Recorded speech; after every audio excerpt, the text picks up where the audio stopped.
So hello students, यहाँ पर हम लोग को देखना है कि बहुपद का गुणनखंड कैसे कर सकते हैं। बेसिकली यहाँ पर जो हम देखने वाले हैं वो देखने वाले हैं द्विघातीय बहुपद का गुणनखंड हम लोग कैसे कर सकते हैं। अब बात करें द्विघातीय बहुपद में, तो यहाँ पर गौर से देखना, अगर कुछ इस तरह का प्रश्न तुम्हारे सामने रहता है तो अभी जो मेथड बताने वाले हैं उस मेथड से तुम गुणनखंड कर सकते हैं। यहाँ पर जो हम गुणनखंड करने वाले हैं वो बीच वाला पद जो कि हमारा यहाँ पर देख रहे हो, ये बीच वाला पद है, इसको दो भाग में तोड़ के गुणनखंड कैसे करते हैं ये यहाँ पर सीखने वाले हैं। तो गौर से देखना, इस बहुपद के बारे में सबसे पहले थोड़ा समझ लेते हैं। ये जो बहुपद है 5x² प्लस 13x प्लस 6, यहाँ पर कुल मिला के तीन पद है। पहला पद है 5x², दूसरा पद है 13x और तीसरा पद है 6। यहाँ पर बात करें तो यहाँ पर x² का गुणांक 5 है, x का गुणांक 13 है और अचर पद हमारा 6 है। तो जो सबसे पहला स्टेप रहने वाला है यहाँ पर स्टेप 1, उसमें क्या करेंगे, उसमें अपने करना है जो x² का गुणांक है जो कि 5 है, उसको हमको अचर पद के साथ गुना करना है। तो हमने क्या कहा, 5 का गुना हम करेंगे अचर पद यानी 6 के साथ। तो हमने किया ये 5 और गुने में 6, ये देखे कितना जा रहा है हमको 30। कितना जा रहा है 30। स्टेप 2 में क्या करना है जरा देखना।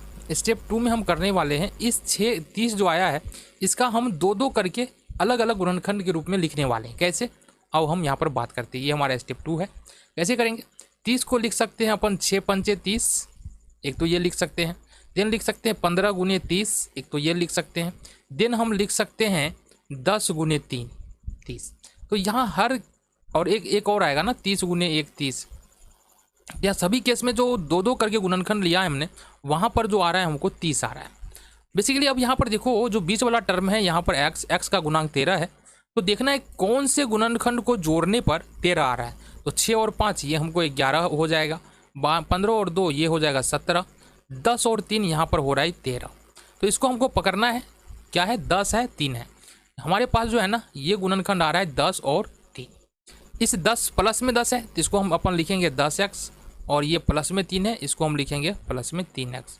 तो अब करना क्या है, सिंपली करना ये है कि 10x और 3x ऐसे लिखेंगे इसको हम 5x² plus 10x plus 3x plus 6, ये हो गया। हमने क्या किया यहाँ पर, हमने सिर्फ इतना किया कि 13x के बदले में यहाँ पर हमने क्या किया 10x और प्लस 3x लिखा। अब ऐसा करने से होगा क्या, ये बीच वाला टर्म दो भाग में बट गया और लेकिन दोनों को जोड़ने के बाद हमारा 13x ही वापस आता है।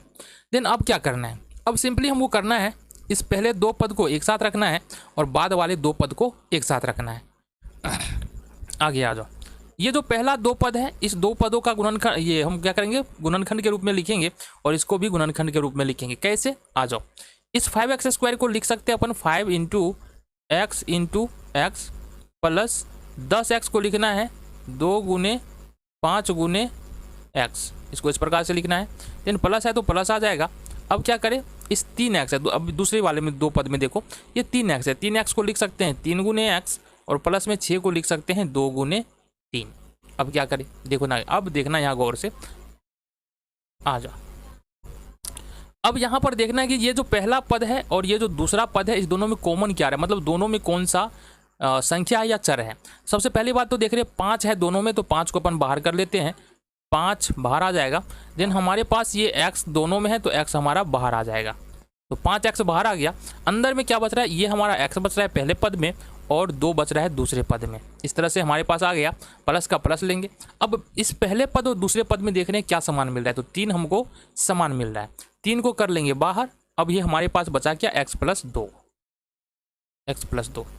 अब क्या करें, यहाँ से x प्लस 2 आ रहा है, x प्लस 2 आ रहा है, तो x प्लस 2 आ जाएगा हमारे पास कॉमन और बचेगा हमारे पास 5x प्लस 3। तो इस तरह से तुम्हारे पास ये तुम्हारा उत्तर निकल के यहाँ से आ जाता है।